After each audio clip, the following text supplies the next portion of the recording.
Hi guys, welcome to my channel. ఈరోజు నేను ప్రత్యేకించి ఏంటంటే చెప్పాలనుకుంటున్నాను. మనకి ఏపీ కానిస్టేబుల్ నోటిఫికేషన్ రిలీజ్ అయితే మనకి సంవత్సర కాలం దాటిపోయింది. దాదాపు అందరూ ఈవెంట్స్లో ప్రిలిమ్స్ రాసి సంవత్సరం దగ్గరికి కావస్తుంది. కాబట్టి ఏంటంటే మళ్ళీ సిలబస్ మీద చిన్న అవగాహన ఇవ్వాలని, అంటే మెయిన్స్కి ఏ విధంగా ప్రిపేర్ అవ్వాలనే ఈ వీడియో అయితే నేనైతే చేస్తున్నాను. సో కాబట్టి ప్రతి ఒక్కరూ అంటే ఏంటంటే ఏపీ కానిస్టేబుల్ మెయిన్స్ ఎగ్జామ్లో ఏ సబ్జెక్ట్ మీద ఎన్ని మార్కులు వస్తాయి, ఏ సబ్జెక్ట్ మీద ఎంత వెయిటేజ్ పడుతుంది, మనం ఏ విధంగా చదువుకుంటే దాన్ని మనం ఎగ్జామ్ని అయితే క్రాక్ చేయొచ్చు, అంటే ఉద్యోగం సాధించే దిశగా వెళ్ళొచ్చు అనే చిన్న అనాలిసిస్ అయితే నేను ఈ వీడియో ద్వారా మీకు ఇస్తున్నాను. సో కాబట్టి ప్రతి ఒక్కరు మీరు గమనించాల్సింది ఏంటంటే స్కిప్ చేయకుండా మీరు చూడండి. నా ప్రయత్నం అయితే నేను చేస్తున్నాను. ఓకే గాయ్స్, అయితే మనం చూసుకున్నట్లయితే ఏపీ కానిస్టేబుల్ సిలబస్ ఆల్రెడీ మనకు తెలుసు. ఆ ఎగ్జామ్ అయితే మనకి 3 విధాలుగా ఎగ్జామ్లో ఉన్న సబ్జెక్టులు 3 విధాలుగా మనం తీసుకోవచ్చు. అది ఫస్ట్ ఏంటంటే మనం సులభంగా అంటే ఈజీగా మార్క్స్ వచ్చే విధంగా అనమాట. సులభంగా వచ్చే మార్క్స్ కొన్ని సబ్జెక్టులు ఉన్నాయి. ఆ సబ్జెక్ట్ని మనం ముందుగా తీసుకుందాం. అది ఈజీగా ఉండే సబ్జెక్టు. నెక్స్ట్ ఆ సబ్జెక్ట్ ద్వారా మనం స్కోరింగ్ అయితే చేయొచ్చు. కాబట్టి ఆ సబ్జెక్ట్స్ మనం ఏంటనేది చూద్దాం. దాని నుంచి మనకి ఎన్ని మార్క్స్ అయితే వస్తున్నాయి అనేది చూద్దాం. ఇదిగోండి చూడండి, స్కోరింగ్ సబ్జెక్ట్స్ ఏంటంటే ఇంగ్లీష్ ఒకటి ఉందండి. ఇంగ్లీషు స్కోరింగ్ సబ్జెక్టే. నెక్స్ట్ రీజనింగ్ కూడా 20+ వస్తుంది మనకి. ఏపీ కానిస్టేబుల్ ఎగ్జామ్లో ఏంటంటే ఇంగ్లీషు 30 మార్క్స్.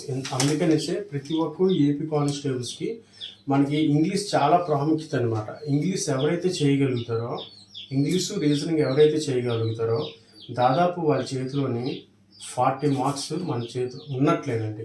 సో అందుకనే ఇంగ్లీష్ మీరు ఎవరు నెగ్లెక్ట్ చేయకుండా ఇంగ్లీష్ దాదాపు 30 మార్క్స్ అయితే మనకు వస్తుంది. కాబట్టి గాయస్ మీరు ఎవరు నెగ్లెక్ట్ చేయకుండా కంపల్సరీగా దీని మీద అయితే దృష్టి పెట్టండి.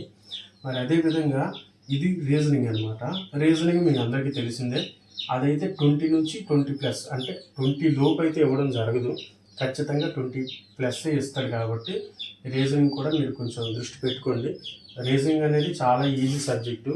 మనం ప్రాక్టీస్ చేస్తే త్వరగా మనకి స్కోర్ చేసే అవకాశం ఉంటుంది. సో అది ఒకటి గుర్తుపెట్టుకోండి. నెక్స్ట్ ఇండియన్ హిస్టరీ అండి. ఇండియన్ హిస్టరీ కూడాను మనం అనుకుంటాం, కానీ ఇండియన్ హిస్టరీ కూడా చాలా ఈజీ సబ్జెక్టే. మనం అదేంటంటే స్టోరీ వైజ్గా విన్నప్పుడు చాలా ఇంట్రెస్ట్గా ఉంటుంది.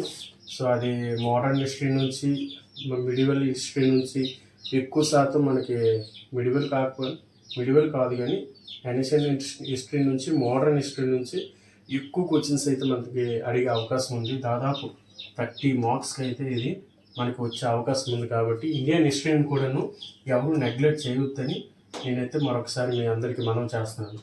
అదే నిజంగా ఇంకా మరొక ఈజీ సబ్జెక్ట్ ఏంటంటే ఇండియన్ హిస్టరీలో మనకు చదివింది ఇస్తాడో లేదో అంటే ఇస్తాడు, కాబట్టి ఎక్స్పెక్ట్ చేయలేని క్వశ్చన్స్ కూడా కొన్నిసార్లు మనకి ఇవ్వడం జరుగుతుంది. కానీ కరెంట్ అఫైర్స్ అనేది మనం రెగ్యులర్గా ఏదైతే చదువుతామో దాన్నే డైరెక్ట్ క్వశ్చన్ కింద మనకి ఇవ్వడం జరుగుతుంది. కాబట్టి మనం ఏం చేయాలంటే కరెంట్ అఫైర్స్ రెగ్యులర్గా మనం చాలా ఉన్నాయి. శ్యామ్ ఇన్స్టిట్యూట్ అని చాలా ఆన్లైన్ వెబ్సైట్స్లో ఉన్నాయి. శ్యామ్ ఇన్స్టిట్యూట్ వాళ్ళు అయితే డైలీ కరెంట్ అఫైర్స్ మనకి అవైలబుల్ ఇస్తున్నాడు. అదేవిధంగా చాలా యాప్స్ ఉన్నాయి, వెబ్సైట్స్ కూడా ఉన్నాయి. పిఐబి పబ్లిక్ ఇన్ఫర్మేషన్ బ్యూరో అనేసి ప్రెస్ ఇన్ఫర్మేషన్ బ్యూరో అనేసి ఉంది. అందులో కూడా కరెంట్ అఫైర్స్ ఎవ్రీ మినిట్ కూడా అప్డేట్ అయిపోతుంటుంది. సో కరెంట్ అఫైర్స్ మీరు చూసుకోవాల్సింది. కరెంట్ అఫైర్స్ కూడా చాలా మంచి స్కోర్ అయితే ఇస్తుంది. అదేవిధంగా నెక్స్ట్ ఈజీ సబ్జెక్ట్స్ అనమాట. అంటే స్కోరింగ్ సబ్జెక్ట్స్ ఇవి ఖచ్చితంగా మనం స్కోర్ చేయగలిగే సబ్జెక్టు. అంటే ఏ స్టూడెంట్ అయినా మ్యాక్సిమం ఇందులో మన ఖచ్చితంగా మార్కులు తెచ్చుకునే సబ్జెక్టులు అనమాట. సో దీని మీద కొంచెం దృష్టి పెట్టినట్లయితే మనం ఇది ఖచ్చితంగా క్రాక్ అయితే చేయగలం. అయితే ఇదే దాదాపు 105 మార్క్స్ అండి. 105 మార్క్స్ అయితే ఇక్కడ మనం ఖచ్చితంగా గెయిన్ చేయొచ్చు. అయితే 105 రాకపోయినా మనకి ఏంటంటే దగ్గర 70 మార్క్స్ వరకు మనం దీని నుంచి మనం గ్యాదర్ చేయొచ్చు. ఒక 35 మార్క్స్ అటు ఇటు అయిపోయినా మనకి 16 నుంచి 70 మార్క్స్ అయితే మనం ఇందులో గ్యాదర్ చేయొచ్చు. సో ఇంకా మోడరేట్ అంటే కొంచెం కొంచెం జటిలమైన సబ్జెక్ట్స్ అనమాట. ఏపీ కానిస్టేబుల్ కొంచెం జటిలమైన సబ్జెక్ట్స్ ఏమంటే అవి ఇదిగోండి మోడరేట్ సబ్జెక్ట్స్ అనమాట. మోడరేట్ సబ్జెక్ట్స్లోని పాలిటీ అండి. పాలిటీ 15 మార్క్స్కి అయితే ఇస్తాడు. పాలిటీ కొంచెం టఫ్ సబ్జెక్ట్ అనుకోవాలి, ఎందుకంటే అంటే కొంచెం టఫ్ సబ్జెక్ట్ అనమాట, మరీ విపరీతమైన టఫ్ కాదు.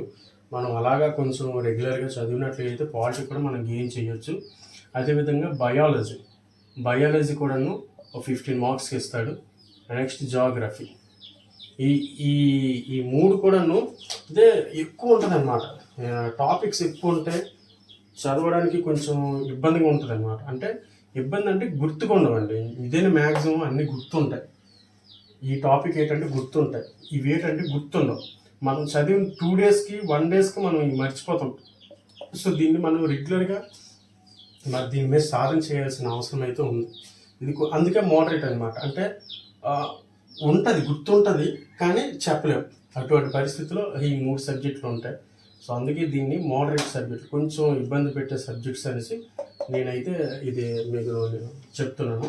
సో దీని మీద దృష్టి పెట్టండి ఖచ్చితంగా. ఇవి కూడాను దగ్గర మనకి ఎన్ని మార్క్స్ అయితే యాడ్ అవుతున్నాయి. దీనివల్ల అయితే మనకి 40 మార్క్స్ అనేది మనకి వస్తుందన్నమాట. సో దీన్ని కూడా మీరు దృష్టిలో పెట్టుకోండి. ఇదేంటంటే మనం రెగ్యులర్గా చదువుతుండాలి. అంటే రోజు చదివి ఒక 2 డేస్ గ్యాప్ ఇచ్చినందుకే ఇవన్నీ మర్చిపోతాం. సో మనం ఏంటంటే దీన్ని రెగ్యులర్గా తీసుకోవాల్సిన అవసరం అయితే ఉంది. సో ఇదండి స్కోరింగ్ సబ్జెక్ట్స్ అయితే ఇవి, మోడరేట్ సబ్జెక్ట్స్ అయితే ఇవి. అయితే టఫ్ సబ్జెక్ట్స్ కూడా ఉన్నాయండి దీంట్లో. ఆ టఫ్ సబ్జెక్ట్స్ కూడాను మనం మరి అది చూద్దాం.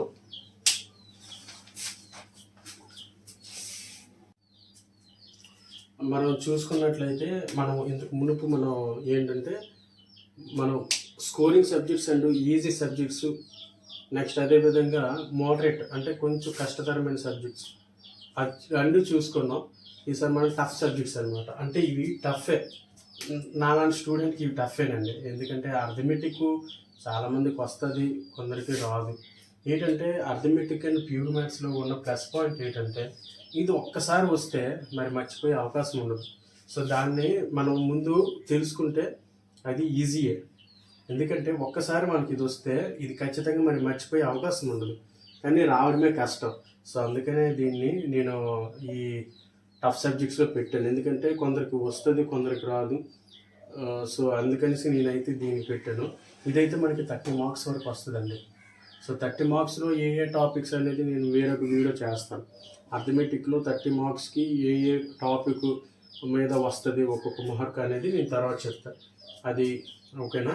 నెక్స్ట్ ఫిజిక్స్ అండి. ఫిజిక్స్ అండ్ కెమిస్ట్రీ కూడాను మనకి టఫ్ సబ్జెక్ట్సే. ఎందుకంటే ఇందులోని కొన్నిసార్లు మనకి ప్రాబ్లమ్స్ ఇస్తారనమాట. ప్రాబ్లమ్స్ ఇచ్చినప్పుడు మనం కొన్ని ఫార్ములాలు గుర్తించుకుని చేయాల్సి వస్తుంది. ఇదైతే మనకి ఇక్కడ 15 మార్క్స్ వరకు మనకి ఖచ్చితంగా ఇచ్చే అవకాశం ఉంది.